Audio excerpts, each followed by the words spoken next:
In this tutorial, we are going to be looking at some natural frequencies and mode shapes after a Nastran analysis.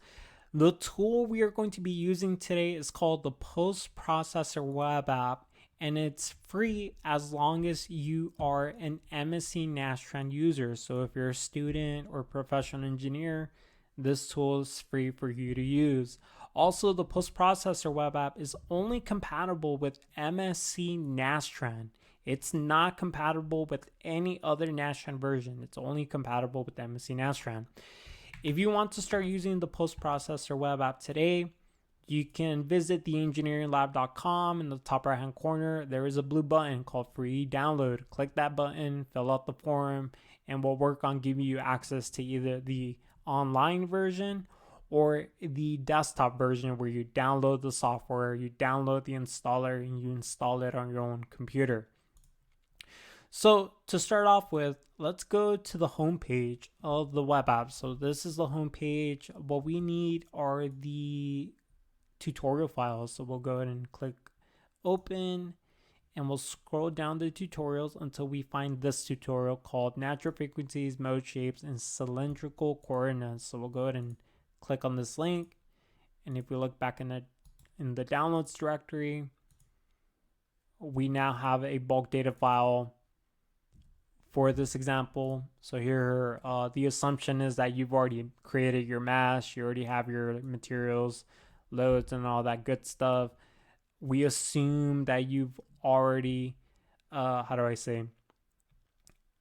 you already have run the analysis here. So now let's go ahead and do this. Let's go to the web app, click on viewer, upload the bulk data file, and then we'll go ahead and upload the H5 file. So the H5 file contains the results of the Nastran analysis, and here what we've gone ahead and done is perform a normal modes analysis. And before going any further, this example came from the Patran post-processing manual. It's problem 16, normal modes, Pshells, and cylindrical coordinates. So I think if you scroll down, you will get a summary of what the natural frequencies are. So here I think we want to look at natural frequency 0. And I can't tell if this is natural frequency 20 or 2. So this must be natural frequency 2. Okay, so we'll have to sort this out when we're going through this example. So these are the results we're looking to replicate. So here we've already uploaded the bulk data file and the H5 file. We're looking at the eigenvector or the mode shape, and now our scale factor is very high. So let's go ahead and bring that back down to maybe 2. So this is what mode 1 looks like. Here on the far right hand side, we get, and let me change the color. We are told that the natural frequency is about 726. And then if we look back here, let's see if we can find that. Okay, so they're using a different numbering convention than what I'm used to. So here you see this is mode 1, and it has the natural frequency of 726. That's the same one we see here. Let's go ahead and go to mode shape or eigenvector 2. If you look at this table, the mode column tells you the mode number for that mode shape or eigenvector. So here is mode 1. This is mode 2 that we're looking at right now. And mode 3, 4, and so on and so on. Now, if we scroll down a little, we see that our natural frequency for this one is about 200 or 2037. So that would be this mode here, 2037. Let's go in and select a different mode. And then if we look at the natural frequency, this one's also 2300 or 2037.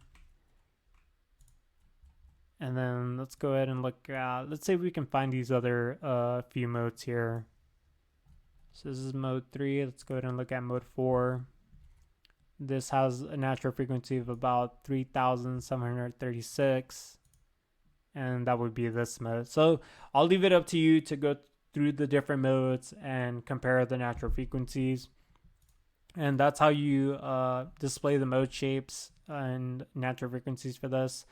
Also, if you want to turn off the mode shape, you can do that with this button. So there's a button called Display Shape Plot. So if you turn that off and on, you can turn off the mode shape on and off.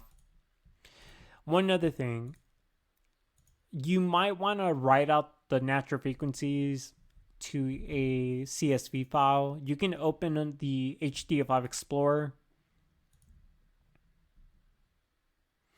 and then you can use the HDF5 Explorer to extract that data to a CSV file. So here's that table. You click on download CSV.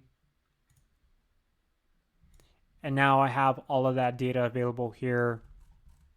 You can either use Excel to maybe create some plots. So here, let's go ahead and create a quick bar chart for the natural frequencies. And here, maybe that's not the plot I wanted to make. Let's go ahead and find the column plot. And let's go ahead and click OK. So here you can see it's going to take me a few minutes to format this to put an axis label for the mode number and the natural frequency for the vertical column. Or you can use the HDF5 Explorer to do the same thing. So here, let's go ahead and zoom in maybe. Here I'm looking at modes 1, 2, all the way through mode 26. And here on the vertical is the natural frequency. If I wanted to switch to eigenvalue, I can do the same. Here I'm looking at eigenvalue versus mode, or I can go back to a natural frequency versus mode. Again, you can zoom in. You can translate this to the left or right. There's a lot you can do here. You can even scale it. So here, maybe 10. You can do that. You can control... Let's see, what else can we do here? You can download it in an image if you want. So here I have an image of the plot. Put that in a report. So to sum it all up, the viewer and the post-processor web app have been used to look at the mode shapes.